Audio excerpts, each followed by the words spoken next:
'Tis a fine foggy night tonight, and I doubt if anyone has ever told you of the marvelous fogs we have in Aberdeen. Oakland! Eugene. Bakersfield. Los Angeles. San Francisco. He wasn't giving me my props in Oaktown. Portland. Los Angeles. Los Angeles de California. San Francisco. San Francisco. You gotta find your Irvine. Irvine? Hanford. Eugene. Seattle. Seattle. Seattle. Sacramento. Fresno. We're going to Vancouver. Modesto, California. San Diego. Gina. You know, there might be an opening for a manager in Visalia next spring. Yakima, right? Vallejo, California, the V.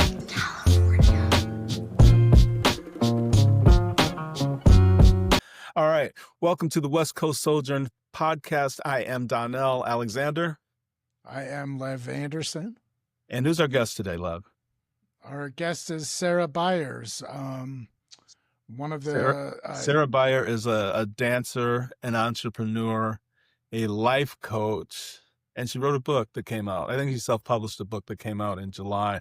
But really interesting person who's going to talk about plus-size dancers and images and a little bit about business, too. Is that fair to characterize it that way? Yeah, and the history of ballet and everything else. It was great. Yeah. A lot of politics where I didn't expect it. Speaking of politics, Jimmy Kimmel's cancellation. I have lots of thoughts about it, in part because I think I might have told you, it was my old neighborhood, where his show was. And it very much in Hollywood. Yeah. My gym was there, and he had a dispensary that was a Hulu series. And every time I go to the gym, I'd pick up 100 milligrams of THC and a little bit of CBD. And I'd take 30 when I exercise, and I really like Red Bull and 30 milligrams of edibles. There's nothing I can't accomplish, is what I'm trying to say. So I have always, it's the show with, I used to cut through the backyard. Jimmy Kimmel had those concerts in the back. Well, we were on, he would put them out on the street or the parking lot. And when we did the Fishbone film, yeah, we were on Jimmy Kimmel. Well, we weren't on, but Fishbone performed on Jimmy Kimmel, and they plugged the documentary. So I got to sit in on that and hang out with Guillermo. Yeah.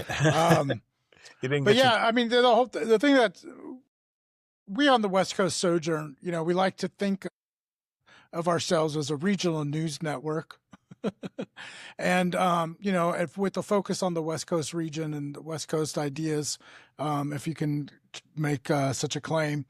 But with the Jimmy Kimmel thing, what was interesting is, I thought that the actual comments he made about Charlie Kirk, that I saw, were fairly innocuous. They didn't really seem that disrespectful or that even heavily political necessarily. Obviously he's kind of casting some blame on MAGA itself, kind of like Malcolm X saying it's the chicken's coming home to roost, but it wasn't in that kind of language. It wasn't that pointed, I didn't think. But then what you had was a network of from Nexstar, which owns a bunch of local ABC affiliates in Texas, complaining about it. And then that's what got ABC to decide to yank it because they didn't want to lose that audience in Texas. So because of this Nexstar corporation that owns these affiliates, they made the cancellation. And a lot of things that we don't think of necessarily nationally come from Texas. I think the TV market there is so strong, but also educationally, right? So like if a Texas school board decides they're not going to carry a certain textbook or history book or whatnot that you might have in schools, it can affect the national situation because it's such a big market there that it's not going to be worth publishing that textbook if the Texas schools aren't going to carry it, right? So that Texas school boards have a lot of power in public education beyond their own borders. And so you saw that kind of flex with the Jimmy Kimmel thing. And it in a way, this way of like threatening networks or even individual stations or whatnot, we're going to yank your license if you do this. It's threatening news on a massive scale. It's threatening social commentary on a massive scale, and it's centralizing control of the media, where we're going to lose these local voices. We're going to lose local perspectives. We're going to lose like a more nuanced debate around some of these important issues. So that's kind of where my head had gone. I don't know if that's a long-winded way of getting into it. I was thinking, it's Brendan Carr, his initial comments on that one. Is it Benny Johnson, the right-wing podcasters show that actually got Next Star, and the other one, bunch of affiliate owning companies. Sinclair, right. They're disproportionately powerful. And, Brendan Carr, what he's doing is probably really, really poorly advised, a really bad move in terms of the White House overplaying their hand. I think what I learned the most about this administration, I don't know if I made this point before, but there are things they're not strictly prohibited from doing, but if you wanted to be a bad actor, you can. It's like our nation was predicated on handshake deals, and these guys just don't fucking shake hands. They don't honor a handshake deal. So, this is the part where the people have the power. I guess like people were unplugging from Hulu so deeply, they made it impossible to to quit Hulu. That's just, to me, it's terrible what happened to Jimmy Kimmel. It forebodes really terribly for free speech, but it shows what we can do if we just pull our money out of these companies. And that's the thing about capitalism. It depends on you having money, and we have the freedom of the purse string. We can spend our money wherever the fuck we want. And it's almost. Oh, go ahead. Sorry. I took out not just the Disney app. I got rid of the ESPN app. When's the last time you didn't have the ESPN app in an app on your phone? Maybe you don't, but I have had it on since it was available. And life without ESPN, it's like the weather, the sports weather at this point. I don't know. Not since I became a Times subscriber. And I got The Athletic. Did you read that? The Athletic doesn't suitably take the place, does it? Of ESPN? Yeah. I don't know if you're into WrestlePalooza, like they had on their, ESPN covers extensively now, the WWE or whatever it is. I am surprised at how good the Yahoo Sports app is. It's actually smarter in a lot of ways, less cluttered. Anyway, none of this has anything to do with our guest. Please go on. You don't have to. I was just going to say, I'm just surprised at all the Yahoo email addresses that seem to still be circulating. Yeah, we are being a mess on this podcast today. I think a lot of you might not make it as far as the very end when Cera makes some of her best points, as she really gets up ahead of steam. Let's hold on for that. Yeah, I took things in a very different direction because I got excited about a rock show that I saw in Sacramento on Friday. I saw the Hives. They were just in Portland, and they did a in-store thing, signing autographs and stuff at Music Millennium. Music Millennium. That's your stomping grounds, right? Well, yeah, but it's everyone's stomping grounds because it's such an anchor of an independent record store, in that they've been around for so long and so successful that they bring in, they get sent autographed Taylor Swift CDs to sell or give away because they've been selling records for so long. And so, Okay, so we're going to take the Sojourn back to LA. That's what the beauty of it is. We're talking Portland stuff. I'm in Sacramento. Cera Byer is in the Valley. She's in Van Nuys, correct? Yeah, she's in Van Nuys, California. Were you down there recently? You were near there. Yeah, that's the Valley. Van Nuys is right near where we were at. So we're going to talk about the sort of magical thing she's started with a thick fit. I'm sorry, what am I called? Thick. Let's go through this. Thick Strip, where we see some plus size ladies doing their thing in a strip environment. She's really interesting. And I guess the sojourn of it is we met in Oakland 15, 16 years ago. You ready for Cera? Yeah. Welcome to the West Coast Sojourn podcast. Today we are blessed with who? Lev Anderson? Cera Byer is joining us from the Valley. Is that where you're at in LA? I am. Yeah, and I want to get the description right because I know you as a dancer, and then came to know you as an entrepreneur. Now I know as of July you are an author. Am I describing you properly? Yeah, we can go with all those things. Well, okay. I promised Love that I was going to start. I wanted to go back, and I was explaining how I knew you. Do you remember the first time we met? Absolutely not. I don't remember most of my life. Well, I'm going to do you a solid here. Oh, you're Fantastic. friends with my old friend Brad Dosland That's from what I thought. I was trying to remember, and I was like, I think we met through Brad. Yeah, and Shout I out to think Brad. we connected on social media, but I came over to your house, your apartment maybe in Oakland, and I I remember that. remember distinctly you were one of the most like tangibly sexual presences I've ever been around in the room. You're one of those people. Look, we've been in LA a while. There are some people who just emanate sexuality, and you were one of those people. So I want to tell the thing because you're significantly younger than me, and um, I don't you think I'm are. that much younger than you. No, I'm 59, so I'm a little bit younger than you. a little bit younger than me. I thought of you as a kid, but You there were you. in high school when I was born. That's what I mean. That's what I mean. So I was like, I'm not coming on to this kid. And this is the thing, you were petite. That's one of my favorite things about that moment. I remember you as a dancer. How tall are you? 5'4 3/4" I'm with a just, very tall personality. I will say that too. But you said something as I was leaving about your boyfriend and how he was an alpha. What's the implication being that I was not. See, people tell me stories about myself, and I'm like, I have zero memory of this, and it doesn't even sound like me.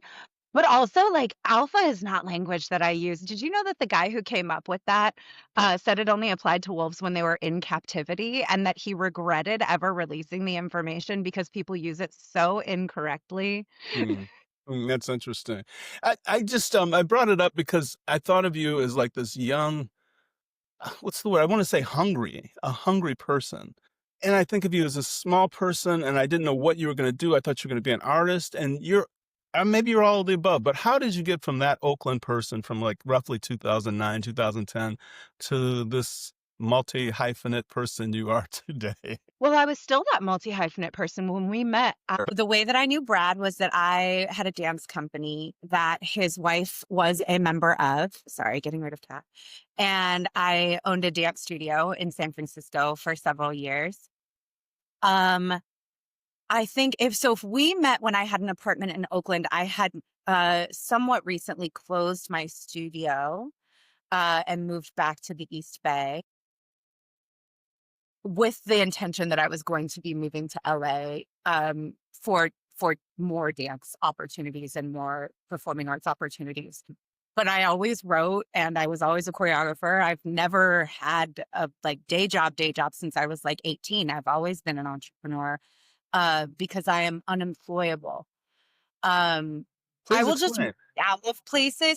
These are things, discovering that you're neurodivergent late in life is really funny because you're like, oh, okay, this makes so much sense. Because I'm either 100% on board or I'm 0% on board. And if someone makes a dumb leadership decision, I will just walk out and they'll be like, you have to give 2 weeks notice. And I'm like, I don't think I do. I'm just leaving. And I've always been like that. I remember being in elementary school and they'd be like, you have to learn this. I'm like, I don't think I do. I'm not doing it. I don't want to. So people think that I'm super entrepreneurial and a hustler. And I'm like, I cannot hold a job. So I have had to figure out how to feed myself and take care of myself. And also I'm very unwilling to compromise around how I spend my time. And I attribute that to being surrounded by a lot of death, honestly, trigger warning, but just I feel I'm like when sorry, you're could you young, say that again? yeah, Surrounded by a lot of what? death. Explain that. I think that when you are around a lot of people who die or go to prison when you're young, for me, that put me very deeply in touch with my own mortality and the fact that a lot of people live like they have forever to do stuff. And I've never felt that way. I've always felt like if today was my last day, would I be happy with how I spent it? And like the idea of working until I was 60 in someone else's business so that I could hopefully retire and be happy later. I've always been like, but what if I don't make it there? It just didn't make sense to me. And so I'm very much like, I'm not probably willing to spend 2 hours being bored or unhappy. Like, I'm like, no, I have to go. I have to go do something that I care about. I have to go do something meaningful. Let me rephrase that. I will be bored or unhappy for my own dream, but certainly not for someone else. I understand. So tell me, So I think I've always been the same. I'm just open. So, well, no, that's the thing. You didn't have the resume that you do now, and maybe that's just a function of time. But I can tell there's a journey beneath this top narrative here. Tell me how you got to LA from Oakland. You're not from Oakland, are you? I'm from Oakland. Okay. Town biz. How'd you get to LA? What was the decision making? In a U-Haul. There's only so much performing arts work you can really do in the Bay Area. And I am a Californian through and through. Like, if you're going to go somewhere else for entertainment, it's New York or LA. And I'm not a New Yorker. I've never been more than 30 minutes from the Pacific Ocean in my life. I don't want to start. I'm very happy being close to the water. I need sunshine. Even the Bay is too cold for me. So New York was out. So LA was kind of the only choice, really. And then I got offered a teaching position at Cal State LA that made it possible to do the transition in terms of like having some income lined up when I got here. So I was teaching dance at Cal 2 years that I was here. But that job problem. And if you've ever worked at a state college, you know that the level of bureaucracy and pure fuckery and underpayment and overworking that happens is really, really challenging to deal with. So I loved the students, but the actual part of it where it was a job I didn't like. So I didn't last. I lasted a few years. Is it too big a jump to ask how you got to Thick Strip from there? No. So I run a show called Thick Strip. It is I think it is the first. We think it's the first. I don't know of another all plus size strip show. So you mentioned in introducing me that I had a very dominantly sexual presence.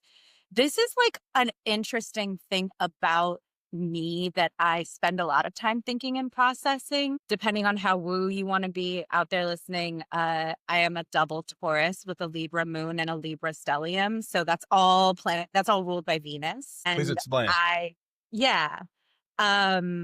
have had that presence and power since I would say I was about 9 years old. So it has been very challenging to navigate in a misogynistic patriarchy, to be someone who's born, I think, to be a devotee of sensuality. I think it's a spiritual calling, and I think femininity is a spell. I think sensual energy is a spell, especially under white supremacist capitalism. That's like a whole dissertation, but it's also incredibly dangerous. It's incredibly dangerous to have that energy in a body where you are already perceived as prey and you are taught to perform sexuality before you understand your own pleasure. And so I think a lot of my young life and my teenage life and my 20s was spent trying to navigate that this is what I carry into a room and how people perceive me, and that it is a power and not a liability, but one that also comes with the need for a lot of protection and a lot of stewardship. And that if you don't know how to manage it, it puts you in a lot of danger. So it's just like a sidebar about that part of who I am, because I get that comment all the time. And now I like it and I'm very comfortable with it. But I didn't choose this life. It chose me. That's interesting. That's like shamanistic culture sometimes, or where these shamans are kind of like they're chosen. They're not choosing to be this. But in I that don't same think way, like, anyone chooses spiritual call. Like anyone who says they chose it, then you kind of know it's full of shit because it's actually a huge burden and super terrifying. Like anyone who's like, oh yeah, I started hearing spirit voices when I was 10 and I was terrified. Like no one, I think anyone who actually has some kind of like spiritual calling on their life is like, oh no, I didn't pick this. This was really hard and scared as a path. So Yeah. how I got to thick strip was, I also want to comment that it's interesting that your perception of me is that I'm petite, because as a dancer, I'm very large. I'm short, but I'm very large as a dancer. I'm a pretty like right now mid-sized woman for American standards, and probably when you knew me, I was maybe even on the lean side. But I've always been big as a dancer. Growing up dancing, I was part of a dance team where like we got weighed, and if you gained weight, you would be moved to the back line. And like the juxtaposition of my talent to my body size was always something really difficult. I had eating disorders for most of my young life. I was put on my first diet when I was 6. Like people trying to control the size of my body was like a big deal. But you're going to say something. I thought I was going to interrupt you, but you explained it right there. Because the ratio of talent to size of your body, that's just like, I don't feel like I've ever heard that concept before. Is that something they talk about in dance? Or is that something that No, it's just how I perceived it. Like how many auditions I walked out of where a casting director chased me down and said, hey, we just want you to know you fucking killed it. We can't cast you because you don't look right. Right? Like when you go to auditions, especially in LA for commercial work, sometimes in auditions, they just walk out into the line and they just go, no, no, no, no, no, no, no, yes, yes, yes, you can all go. And it's like, you have to be a certain height. You have to be a certain hair color. You have to be a certain weight. They're very particular, right? They'll be like, well, we already have one big girl. And that's if you're lucky. Yeah. It's very, especially in the dance world, there's a look that people are expecting. And I've never had it. So how talented I was didn't really matter. Even in the belly dance world, which is how I ended up knowing Brad, was that I was a belly dancer for a really long time. Even in the belly dance world, I faced a lot of dance discrimination for the size of my body. So I've never thought of myself as petite. I have always felt like I was struggling to be taken seriously as a dance artist or a choreographer because people didn't think I looked like a dancer. Can I say something? Yeah, please. I just want to say, but when I see you on the internet, you're, of all the people I see dancing, I look at art stuff, you're always the most arresting dancer I see. I always stop when I see you. And I think when you're talking about these casting calls, my ex-wife used to be a photo editor, and there'd be all these models there, and they all are of a height. And it's not even, before you even get to weight, the height is a thing. I've just wondered if, I feel like I'm getting into thick strip a little fast. That was like a tongue twister. But I feel like what you guys do is fulfill a reality that people aren't given, because the average person is dating someone a lot closer to y'all size than Jennifer Aniston size, you know? And the industry is so bizarre because like even in San Francisco, I used to dance. I would periodically get go-go gigs, and I danced with a go-go group at 1015 Folsom. Sorry to out you guys. Not the dance group, but 1015. They had a Latin night, and I was pretty lean. That was probably right before I met you. It was probably one of the leaner times of my adult life. And I was still the biggest girl on that group. And the people at the club, the men at the club at Latin night loved me. The owner of the club said I was too big and I got fired. A lot of strip clubs, especially in LA, will not hire larger bodied dancers. They only hire very lean dancers. And it's not because there's no audience that wants it. The club owners have a perception that there is a specific type of beauty that people want, and they will not branch out. Or if they do, it's like a fetish night.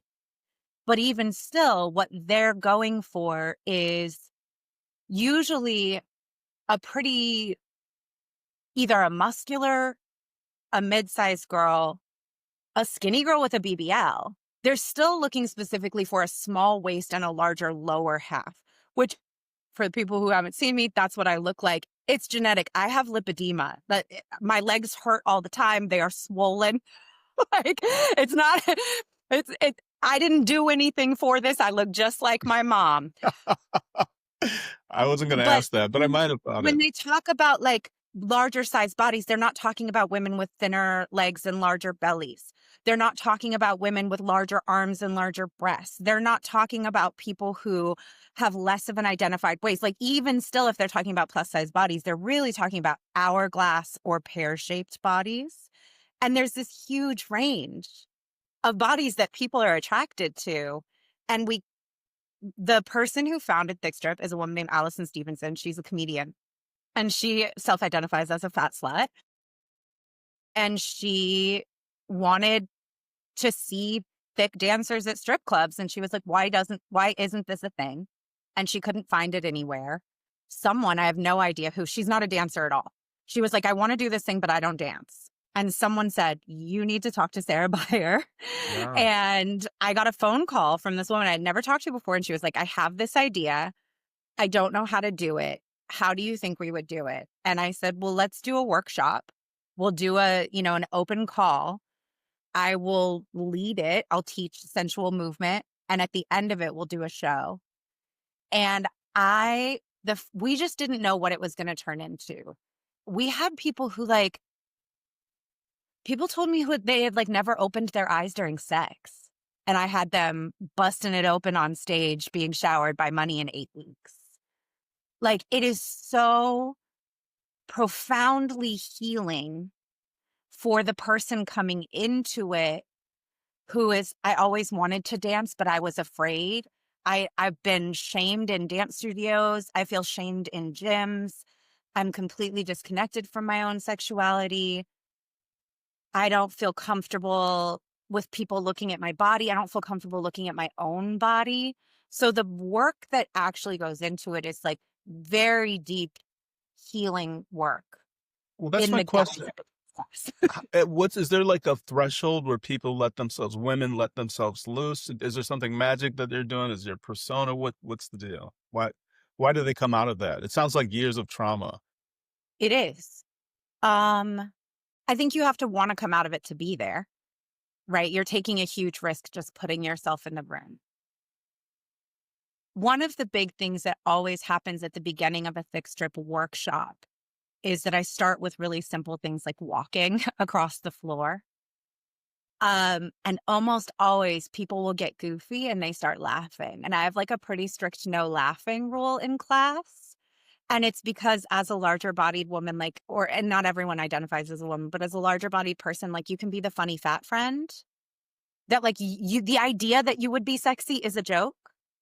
And so even starting to break that of this is not funny. There's nothing funny about your body. This is real. You're here, you're present. No one is laughing at you. You don't have to make fun of yourself first because you're anticipating that someone else in this room is going to make fun of you. The layers of shame that start in elementary school that we're breaking just in starting to allow yourself to conceptualize yourself as sexy and sensual, to allow yourself to be seen and witnessed, allow yourself to conceive of yourself as hot and desirable. There's a lot of layers that you're breaking through to do that, even first in a class environment. But I think when we first do it in class, when everyone in there is a larger bodied person and we're cheering for each other and we're cheering each other on and we're egging each other on and be yes, you can go farther. You can do more of that. Please keep going. We love to see it. And then if you get a taste of it on stage, there's nothing more healing than someone showering a body part with money that you've spent your life showering with insults and shame. Wow. I hope you use that line in your book. How much of it? My book, I'll actually. I mean, in this day and age, the internet seems to globalize American culture in a way that maybe it hadn't before. But how much of this is an American thing? Body type discrimination. Just when you mentioned that when you would dance in San Francisco and the Latinos loved it, right? Or they loved you. And it reminded me, I dated this woman, Latinx woman, for a little while, and she was not super skinny, but she wasn't, I wouldn't think of a large person at all, but she just kept talking about how she couldn't wait to put on weight. And she wasn't talking about like having a baby. She just wanted, and I didn't know if it meant like, because then you kind of shed your adolescence or something, or like you just are more fully yourself. But it seemed very cultural, to her. Feel more womanly. Yeah, right. And that's not an American thing anymore. And maybe it used to be. We have the classic paintings of women and and such, and larger women were more desirable and stuff. And like I it just seems like a distinctly American thing. And I don't know if you had any comments on that. Yeah. So I'm going to split this in two, because on one side, I'll say there's the dance part of it, right? So like I danced in Cuba and in like some of the national companies in Cuba, and I had a director pull me aside and be like, hey, you're American. You have no excuse. You have every advantage. You have every diet product. You have access to personal trainers. You just shouldn't be fat. So I think in the dance world, that persists. Now, if we want to get very specific about how that persists, Balanchine. George Balanchine was the introduction of the idea of the line, of the very, very slender, very skinny dancer. If you look at ballerinas pre-Balanchine, they were more like a normal-sized person. Balanchine really introduced the idea that dancers, to be beautiful, had to be waifishly thin. So that is a relatively, in human history, recent aesthetic for dance. And where was Balanchine, or who was Balanchine? George Balanchine was the founder of the New York City Ballet. And he was a ballet wunderkind. He was originally, I believe, in Ballet Russe de Monte Carlo. There's been a lot of writing about Balanchine. He was also a pedophile and fucked teenagers until he died. And used the ballet as a predatory breeding ground to bring in and train young girls using the very strict Russian model, get them to about 12 or 13, and then they would become his muse and he would enter a romantic relationship with him. This is like up until he was in his 60s. And then once they like aged out, turned like 18 or 19, or if they wanted to have boyfriends or have children, they would be shunned from the ballet and who would start again. So the ballet aesthetic was created by someone who liked children. FYI for everybody listening.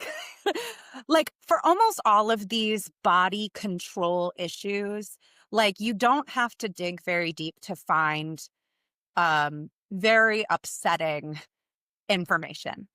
And so the same thing is true with Is This American? It is specifically white supremacist. I highly recommend for anyone to read the book Fearing the Black Body by Sabrina Strings, The Racial Origins of Fat Phobia. The introduction of the idea that the beauty standard, particularly for white Christian women, was slenderness, was born out of the transatlantic slave trade. When European men were attracted to